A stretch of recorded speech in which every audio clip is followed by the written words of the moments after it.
দাঁড়িয়ে আছি মসলন্দপুর স্টেশনে লোকাল ট্রেন ধরার জন্য, কিন্তু এক্ষুনি অ্যানাউন্স হলো বনগাঁ শিয়ালদা, বনগাঁ শিয়ালদা না, রানাঘাট বনগাঁ শিয়ালদা এসি ট্রেন আসছে।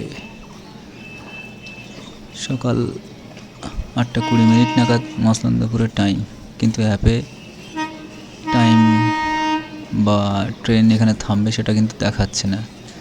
রেল ওয়ান অ্যাপে নতুন অ্যাপ লঞ্চ হয়েছে, কিন্তু তা সেখানে স্টপেজ নেই, কিন্তু ট্রেন এখানে দাঁড়াবে।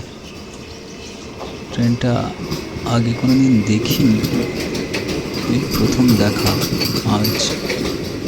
একদম মেট্রো মতো, সিস্টেমটাও মনে হয় মেট্রো মতো।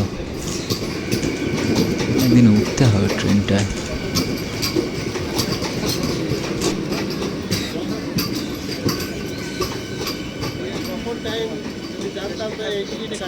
৳85 মাত্র। এ ঠিক নেই তো, পুরো মেট্রো সিস্টেম তো। একদিন উঠতে হবে। আমি কোনোদিন সুযোগ পাইনি। এখন যে আপনি যে টাইমিং আমার মোবাইলে দেখাচ্ছেন, হ্যাঁ মলে দেখা না, তো দাঁড়ায় না তো এখানে। দাঁড়াই তো। দাঁড়ায়, কিন্তু আমাদের এখানে স্টপেজ নেই।